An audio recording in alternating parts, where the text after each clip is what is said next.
Bismillahirrahmanirrahim. Assalamualaikum warahmatullahi wabarakatuh dan selamat sejahtera buat sahabat-sahabat pakcik semua. Alhamdulillah kita temu lagi dalam kelas mengaji tulis artikel jurnal untuk level 2 untuk siri yang ke-7. Alhamdulillah, dan kita masih lagi teruskan dalam pengajian seperti mana yang pakcik jelaskan sebelum ni. Kita betul-betul kena menguasai penulisan artikel ni through pada big outline lah. Introduction, literature review, methodology analysis, discussion dan conclusion. So kita masih lagi dalam bab 1 di bahagian pengenalan. Ada beberapa lagi artikel pilihan perenggan untuk kita perbincangkan hari ini dalam memperkasakan penulisan di bahagian pengenalan. Walaupun ringkas, walaupun tak panjang, tetapi kita kena belajar bagaimana dapat menulis di bahagian pengenalan yang menarik dalam sebuah artikel. So kita sambung terus kepada topik dia. Okey, ni daripada publisher Emeralds. So tajuk dia adalah Marketing Internationalizations Influence Factors on Product Customization Decision. Okey, so pakcik ada ambil satu perenggan yang simple. Dan macam pakcik sebutkan dalam tip, beberapa kelas siri yang sebelum ni, yang siri 6, 5, 4, pakcik akan jelaskan bahawa dalam bahagian pengenalan itu kita kena nyatakan objektif. Okey, dalam bahagian pengenalan kena beri objektif, kena nyatakan objektif. Jadi di bahagian ini satu perenggan saja, tetapi dia listingkan objektif itu. Okey, satu penulisan dengan membincangkan keseimbangan dan mencadangkan beberapa objektif. So ini ayat dia. As a result of these reflections, yang ni pun pakcik bracket warna biru supaya kita boleh ambil ayat dia ni, permulaan perkataan atau permulaan ayat, memulakan ayat. As a result of these reflections, the subject of interest of this research is the balance between customizations and standardizations of product internationalized companies. Thus, we propose the following objective. Jadi kat sini dia propose beberapa objektif. So ada 3. Nombor 1, dia identify factor to be considered in the decisions on product customizations for a given countries. Nombor 2, identify the relative importance of these factors. Yang ketiga, analyze how the importance of factor different between B2B, business to business, and B2C, business to B2C products. Okay, so ada 3 yang dicadang. Jadi dalam perenggan ni kita boleh ambil bagaimana kita boleh menulis objektif dalam artikel ini. Mungkin ada beberapa pecahan, mungkin ada 3 objektif kat sini sebagai example. Tapi sebelum kita nak listingkan macam ni lah, thus we propose the following objective, dia ada buat sikit ayat. Sikit ayat ni kita boleh ambil dan kita ubah suai. Okay, kita pergi contoh yang kedua. Okay, masih lagi dekat publisher Emeralds. Tajuk dia adalah An Examination of Firms Strategic Orientations, Innovativeness and Performance with a Large Korean Company. Baca ulang balik, tajuk dia An Examination of Firms Strategic Orientations, Innovativeness and Performance with the Large Korean Companies. Okey, yang ni pun benda yang sama sebab ni tema dia. Tema dia pakcik nak jelaskan macam tadi, pakcik jelaskan cadangan objektif dia propose. So yang ni buat dia nyatakan keperluan kajian ataupun boleh kita katakan menyenaraikan objektif juga.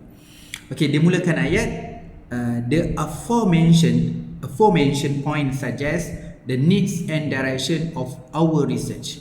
Specifically, we argue the needs of study which examines the following elements affecting a company performance.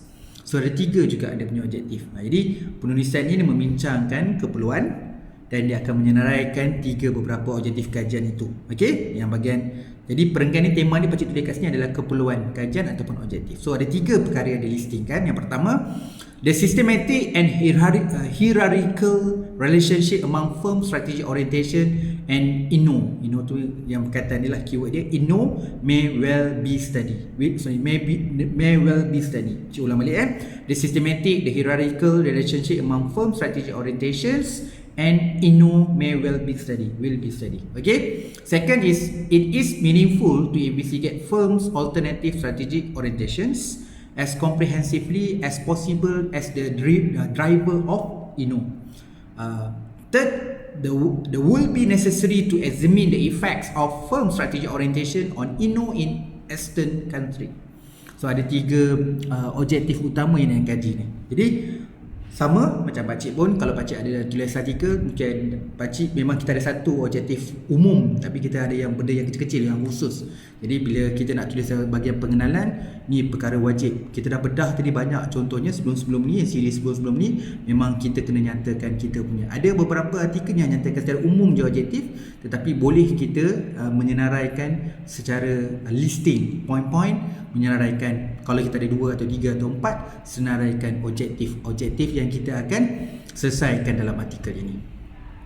Seterusnya kita pergi artikel yang ketiga, okey, yang bertajuk A Performance Measurement System for Change Initiative.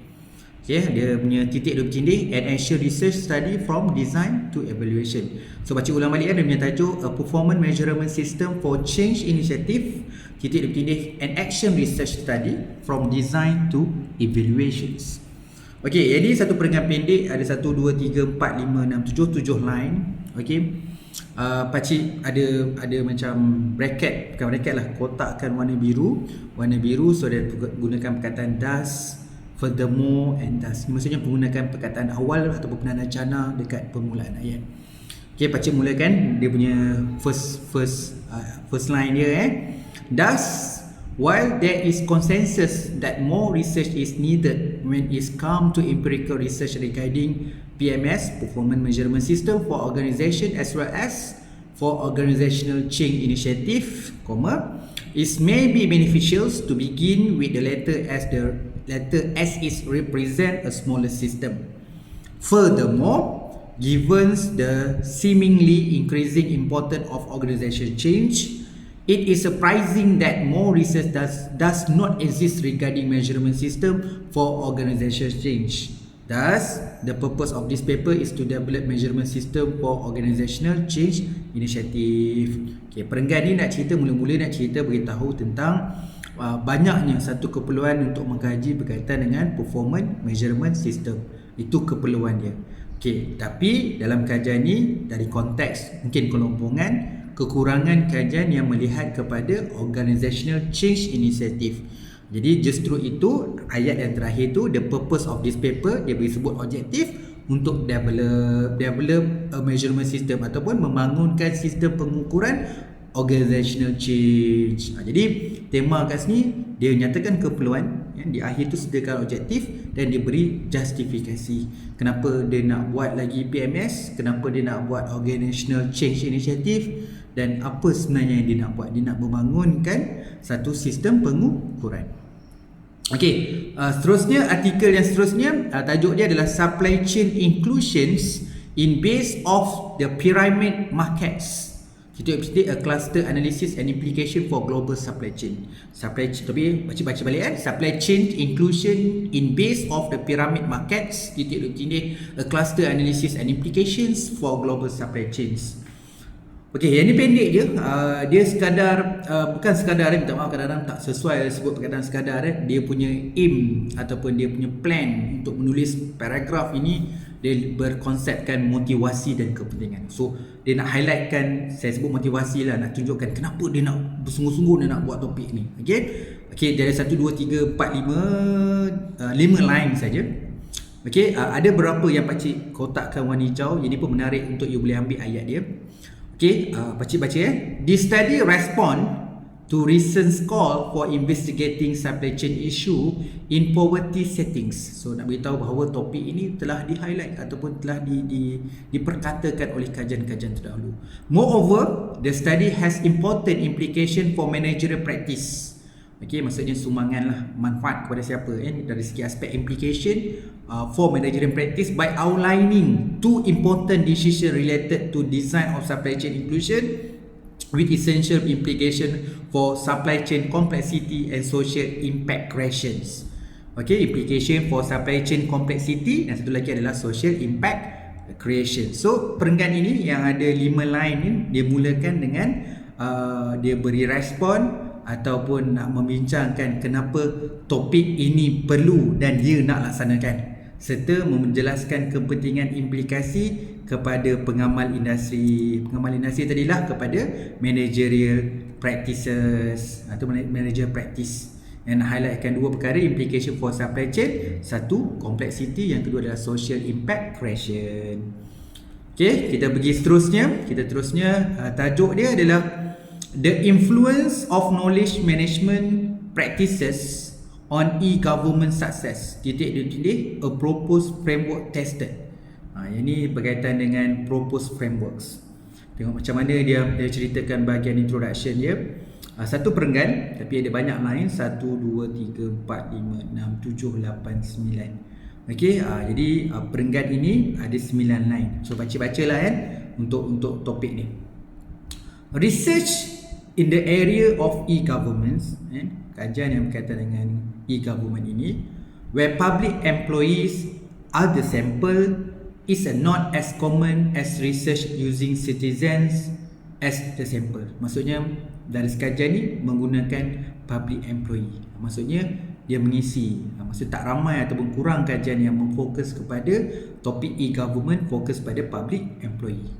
In addition, research relate to the e-government interaction with the KM is rare. KM is knowledge management. So dia nak beritahu bahawa topik knowledge management dekat e-government ni satu topik yang rare. Rare tu macam maksud benda yang orang yang tengah orang nak lihat lah. Benda ni ramai orang penumpuan. Public sector institution try to follow the leads of private sectors in benefiting from knowledge management and try to deploy such concept in improving the performance. So selarilah dengan perkembangan dan pembangunan, tak terhad kepada private, tetapi public organisation juga perlu memantapkan dan meningkatkan prestasi dengan melaksanakan knowledge management. Okay, e-governments require as re-engineering process. So ini yang government kena buat dalam melaksanakan e-governments knowledge management tu, dia kena ada apply re-engineering process. So ada citation dia where operations need to fit with the digital requirement. Previous research focus on sharing knowledge. Selain daripada re-engineering process, kita ada nombor 2 iaitu sharing knowledge among public employee and institutions. So ada beberapa citation. Based pada these two, re-engineering process and sharing knowledge, previously described direction require substance alignment effort to realize the benefit both the digital era and knowledge management. So secara conclusion, dalam perenggan ni dimulakan dengan buat sedikit perbincangan kelebihan sampel sebab tak ramai orang buat dengan public employee. Kemudian dia cerita kepentingan knowledge management iaitu re-engineering process dan sharing knowledge itu dalam meningkatkan prestasi. So benefit lah, especially dalam konteks knowledge management dan juga digital era itu sendiri. Okay, kita pergi contoh yang lain pula. Okay, ini satu artikel daripada Taylor and Francis. Tajuk adalah Towards an Understanding of Social Media Used in the Classroom. So yang ni adalah a literature review. So jenis artikel adalah literature review. So tajuk dia Towards an Understanding of Social Media Used in the Classroom, a literature review. Jom kita tengok satu perenggan dia menceritakan tentang pengenalan. So kita ambil satu perenggan lah. Okay, ada 1, 2, 3, 4, 5, 6, 7. So ada 7 line. Okay, pakcik ada pakcik sebut lah. Pakcik ada kotakkan warna biru. Perkataan yang gunakan adalah taken together, in contrast, research also, review often, nonetheless. Jadi maksudnya dia gunakan 5, kita katakan permulaan ayat yang berbeza, yang bila kita baca dalam satu perenggan kita tak nampak pengulangan perkataan. Bukan salah, tetapi jenis-jenis cara yang kita boleh tulis. Macam kebanyakan sebelum ni dia katakan this study, patut titik kan, this study also, this study, this study. So kita gunakan perkataan yang sama. Yang ni dia gunakan perkataan yang berbeza. Okay, pakcik baca keseluruhan perenggan itu. Taken together, many of this review reported barrier to using social media in the class. Kita nak buat literature review sebab dia kata many of this review report barriers to using social media in class. For example, adalah citation yang sebut. Siapa scholar yang cabut benda ni? Such are the fear losing control over students. Ada orang yang kata takut losing control. Ada yang kata lack ICT skills and possible distraction of social media. Okay, in contrast, sebaliknya, to this barrier, research also report affordance such as engagement and student motivation. So secara positif pula kita jumpa berkaitan dengan using social media ni akan menjadi satu engagement dan juga student motivation. Review often also reported uncertainty about the effectiveness of social media for improving learner result. So ada juga kita jumpa beberapa kajian, banyaknya kajian menemukan bahawa dengan menggunakan social media secara efektif akan meningkatkan dari segi pencapaian dari segi learning result. Nonetheless, social media is imbued with a great potential for improving education. So dia kata dengan berdasarkan literature review, berdasarkan review ni menunjukkan bahawa terdapat banyak bagusnya peluang-peluang untuk kita meningkatkan ataupun nak improving educations. So perenggan ni menjelaskan perkara perbincangan yang telah dijalankan oleh beberapa kajian lepas. Sebab kita buat literature review, dalam perbincangan tu dia menemukan beberapa ulasan review dan juga menyatakan kepentingan kenapa kita kena buat kajian itu berdasarkan dapatan dan perbincangan kajian-kajian lepas. Okey. Kita pergi contoh yang berikut dia, contoh yang terakhir untuk sesi kita yang siri yang ketujuh ni. Topik dia adalah entrepreneurial potential in less innovative regions. Titik dia bertindih the impact of social and cultural environments. And entrepreneur potentials in less innovative regions. Titik dia bertindih the impact of social and cultural environments. So yang ni pun satu perenggan je. Macam memang pakcik ambil satu perenggan je untuk kita bincang kat sini. 1, 2, 3, 4, 5, 6, 7. So ada 7 line. Okay. Yang ni pun sama ada pakcik. Cuma pakcik nak tunjuk kat sini yang dia gunakan perkataan permulaan ayat tu thus, this, although. Okay. So pakcik baca keseluruhan perenggan ini. Thus, the main contribution of this paper is to analyse the extent to which the universities social and family context, as well as the psychological factors of a peripheral regions affect the entrepreneurial intention of its populations. This intention is especially important among the youngest population segment who have greater innovative potential as in the case of university populations. Okay, sambung. This segment will be the key to transforming innovation into productive dynamics. Although descriptive analysis of the phenomena have been made, a few citation yang dekat sini, empirical study are still relative scarce.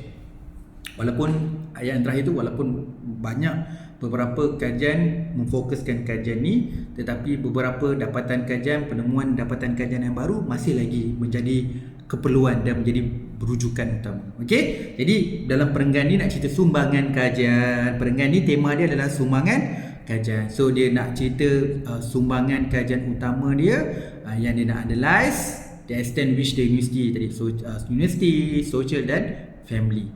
So dia nak tengok membincangkan sumbangan utama kajian dalam kepentingan. Dalam konteks tu seperti di ayat yang terakhir tu nampak seperti replicate, tapi bagaimana kita nak nampakkan bahawa dapatan kita ni sebenarnya diperlukan. Jadi ayat kat sini nampak menarik. Ayat yang terakhir tu dia ada mention this segment will be the key to transforming innovation into productive dynamic. Itu point yang best dia nak bagi strengthen. Although descriptive analysis, maksudnya walaupun beberapa analisis deskriptif of the phenomena have been made, telah dilaksanakan ataupun dapatan tu dah ada, empirical study are still relative scarce. Masih lagi beberapa dapatan yang secara empirical diperlukan dalam memenuhi statistik ataupun mengisi kekayaan atau kebanyakan data-data untuk melihat perspektif dari konteks industri, topik dan juga negara. Okey, jadi perenggan ini ditutup dengan satu topik yang membincangkan bagaimana menulis sumbangan kajian dalam bahagian pengenalan. Okey, alhamdulillah, terima kasih. Pakcik memang tak nak ambil masa yang lama. Okey, dalam 20 minit macam tu untuk menerangkan lebih kurang 7 articles untuk siri 7 ini, untuk kita melihat bagaimana dapat menulis dengan pengenalan. Banyak sekali sebenarnya. Okey, lihatlah slide ni, video ni dengan penerangan ini untuk memahami sebenarnya untuk menulis bahagian pengenalan pun terpulang definisi individual, tapi bagi saya dengan melihat, menyiasat, membedah banyaknya artikel-artikel, melihat bagaimana dia cara menulis akan memperkayakan kaedah kita menulis atau kemahiran kita menulis, walaupun seringkas ataupun semudah dalam bahagian pengenalan dalam artikel. Lagi sekali Pakcik memohon maaf atas kekurangan dan kesilapan dalam menyampaikan ilmu ini. Semoga terus mendapat manfaat. Mohon Pakcik supaya you all konsisten momentum ini, supaya setiap hari kita belajar walaupun sedikit demi sedikit akan terus memperolehi manfaat. Lagi sekali Pakcik mohon maaf. Assalamualaikum dan selamat malam.